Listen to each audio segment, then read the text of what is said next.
مثال کے طور پر عرب ملکوں میں رہنے والے لوگ ہیں، تو عرب ملکوں کے جو لوگ ہیں وہ پھیکے کھانے کھاتے ہیں، مرچوں والے کھانے نہیں کھاتے، بہت چٹپٹے اور اسپائسی کھانے نہیں کھاتے۔ عرب کے لوگ وہاں عام طور سے نمک کا استعمال کرتے ہیں، زیادہ سے زیادہ کالی مرچ، بھوری مرچ کا استعمال ہوتا ہے، تو وہ لوگ پھیکے کھانے کے عادی ہوتے ہیں۔ ہندوستان، پاکستان، بنگلہ دیش، یہ ایسے ملک ہیں کہ یہاں کے رہنے والے لوگ مرچوں والے کھانے کھاتے ہیں، مرچ ہوتی ہے، مسالے ہوتے ہیں، بڑے چٹپٹے کھانے ہوتے ہیں۔ اور یہاں کے رہنے والے جو لوگ ہیں وہ ان مسالوں کے، مرچوں کے، چٹپٹے کھانوں کے ایسے عادی ہو جاتے ہیں کہ اگر انہیں سعودی عرب میں یا کسی بھی ملک میں جانا پڑ جائے تو وہاں کے کھانے ان کے حلق سے نہیں اترتے، کیونکہ وہ تو بالکل بھی پھیکا کھانے کے عادی نہیں ہیں۔ اور اگر عرب کے لوگوں کو ہندوستان میں لا کر بٹھا دو اور ان کے سامنے تیز مرچیں، چٹپٹے کھانے رکھ دو تو انہیں پسینہ آ جائے گا، ایک لقمے میں ہی پورے بدن میں پسینہ آ جائے گا، ان کو برداشت نہیں ہوگا۔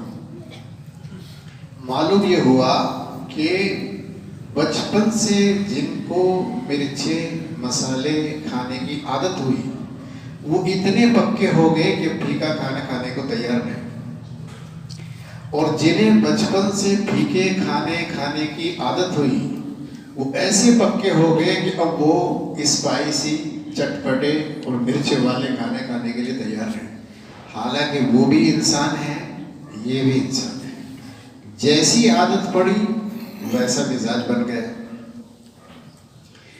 دوسری مثال یہ ہے کہ جو لوگ ٹھنڈے علاقوں میں رہتے ہیں جہاں برف پڑتی ہے، خاص طور سے پہاڑی ایریوں میں، تو ٹھنڈے علاقوں میں رہنے والے لوگوں کو ایسی مزاج کی عادت ہو جاتی ہے کہ ان کو اگر گرم علاقوں میں بھیج دو گے تو وہ بیمار ہو جائیں گے،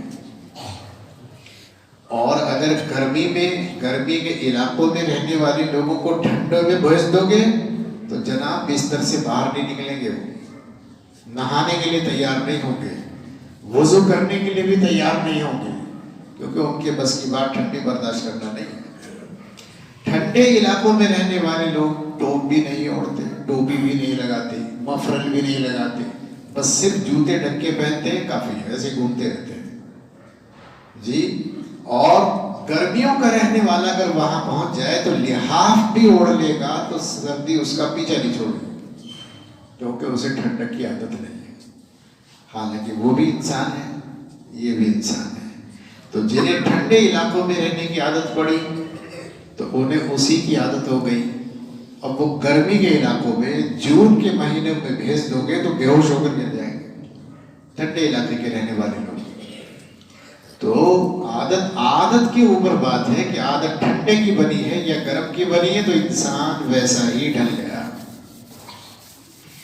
ہم جو لوگ ہیں آبادیوں میں رہتے ہیں، یہاں لائٹیں جل رہی ہیں، قمقمے جل رہے ہیں، گھر میں بھی لائٹیں ہیں، گلیوں میں بھی لائٹیں ہیں، چوراہوں میں بھی لائٹیں ہیں، سڑکوں میں بھی لائٹیں ہیں۔ ہمیں ایسی عادت ہو گئی ہے روشنی میں رہنے کی کہ اب اگر ہمیں کوئی سزا دینا چاہے تو پکڑ کے جنگل میں چھوڑ لیں۔ اگر جنگل میں اندھیرے میں چھوڑ دو تو پھر سمجھیے آپ کتنی دیر ہوش میں رہیں گے، پتہ نہیں کتنی دیر میں ہوش کے ہو گر جائیں گے۔ ڈر لگا رہے گا کہیں ان جھاڑوں کے اندر سے سانپ نہ نکل آئے، ادھر سے کہیں بچھو نہ آ جائے، یہاں سے کہیں شیر نہ آ جائے، ادھر سے کوئی ہاتھی تو نہیں آ رہا ہے، خدا نخواستہ کوئی جانور ذرا سا پتوں کے اندر خسر کرے تو ہماری نیند بھاگ جائے گی، یہ کیا ہوا، یہ کیا مصیبت آئی، اتنی گھبراہٹ، کیونکہ ہمیں اندھیرے میں رہنے کی عادت نہیں ہے، جنگلوں میں رہنے کی عادت نہیں ہے۔ لیکن آپ جنگل کے گوجروں سے پوچھو، آپ جا کر رات